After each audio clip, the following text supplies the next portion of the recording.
दोस्तों, इस होली की सभी को ढेर सारी शुभकामनाएं। ध्यान रखना, ये होली इस तरह मनाना कि जो प्रत्येक व्यक्ति है वो कंफर्टेबल ना फील कर सके तुम्हारे रंग लगाते समय, ठीक है ना, और खूब इंजॉय करो। चलो आज हम देखेंगे रासायनिक समीकरण। तो रासायनिक समीकरण बहुत ही सरला सा टॉपिक है, चलो देखते हैं। तो रासायनिक समीकरण का मतलब क्या है? रासायनिक अभिक्रिया जानते हो, कोई दो व्यक्ति मिलकर कुछ नया बनाते हैं तो उसको हम कहते हैं रासायनिक अभिक्रिया। तो मान लो हमने क्या किया है, किसी व्यक्ति को, ये जो व्यक्ति है इसको रंग लगा के हमने इसको रंगीला बना दिया। क्या बना दिया है? रंगीला, ठीक है ना। अब इस व्यक्ति को और इस रंग में मिलाकर हमने कुछ डिफरेंस व्यक्ति बना दिया जो रंगीला व्यक्ति कहला रहा। तो ये दिखाने में कितना सिंपल है ना। अगर इसको हम लिखेंगे कि एक आदमी को काला रंग लगाकर उसको रंगीला व्यक्ति बनाया गया,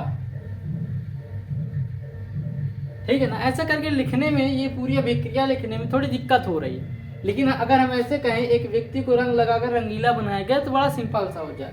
उसी प्रकार जो भी अभिक्रियाएं हो रही हैं उनको उनके प्रतीकों के रूप में एक समीकरण की तरह लिखना क्या कहलाएगा? वो जो बनेगा वो कहलाएगा रासायनिक समीकरण। जैसे समझो, अगर हम कहते हैं कि कोई ऑक्सीजन है, क्या है? जब ऑक्सीजन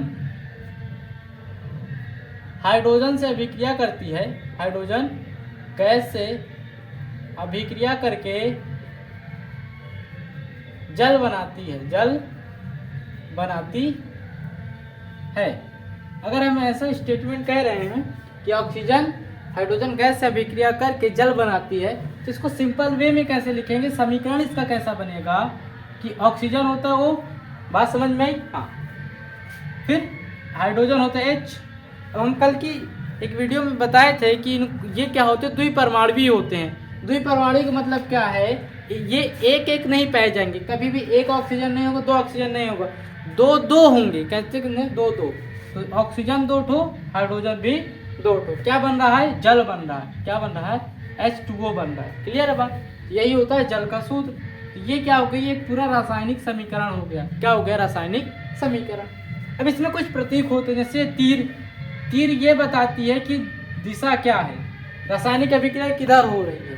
इधर से इधर हो रही है, माने बाएं से दाएं हो रही है कि दाएं से बाएं हो रही है। अगर ऐसा लगा दें हम चिन्ह यहाँ, तो इसका मतलब दाएं से बाएं की ओर अभिक्रिया हो रही है। क्लियर है बात? कुछ और होते, जैसे अगर ऐसा बना हो, ये यहाँ तीर के ऊपर अगर ऐसा बना हो तो इसका मतलब क्या? गर्म किया गया, अभिक्रिया करते समय गर्म किया गया। ये किसका चिन्ह है? गर्म करने का।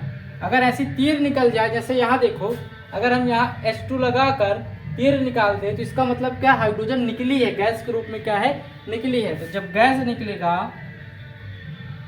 निकले तब ये लगेगा। क्लियर है बात?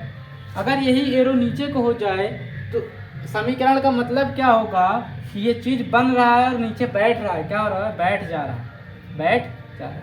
जैसे तुम लोगों ने अगर पानी में कुछ डाला होगा, जैसे बालू होता है, पानी से निकलता है तो वो नीचे बैठ जाता है ना, तो हम बालू को कैसे दिखाएंगे? इस एरो से दिखाएंगे। क्लियर है बात? हाँ। तो ये कुछ होते हैं रासायनिक समीकरण लिखने की तरीके। अब ये सब कहाँ से आएगा? इनके प्रतीक हैं। किनके? ये जो अभिकारक हैं इनके प्रतीक हैं। तो तीर की इस तरफ के जितने भी पदार्थ हैं, तीर के इस तरफ के जो मिल के बना रहे हैं कुछ, उनको हम कहेंगे अभिकारक। ये क्या है? अभिकारक है, अभिकारक। और जो बन रहा है वो कहलाएगा उत्पाद। क्या कहलाएगा? उत्पाद कहलाएगा। बात समझ में आई? हाँ। तो जब अभिकारकों को और उत्पाद को उनके प्रतीकों के साथ और चिन्ह लगाकर, कुछ चिन्हों का प्रयोग करके एक समीकरण की तरह बनाया जाता है, तो उसको हम कहते हैं रासायनिक समीकरण। तो लिखेंगे कैसे? जब रासायनिक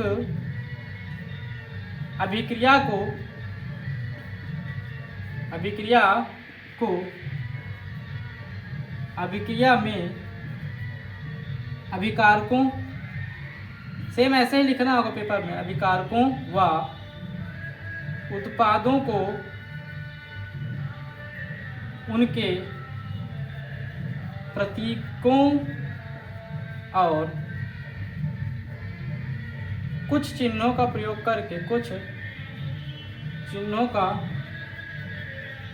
करके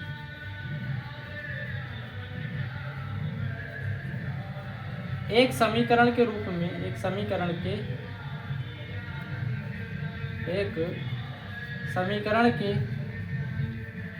में लिखना क्या कहलाएगा? रासायनिक समीकरण कहलाएगा। ठीक है, कल की क्लास में हम सीखेंगे कि कोई भी समीकरण होगा उसको लिख कैसे पाएंगे। ठीक है।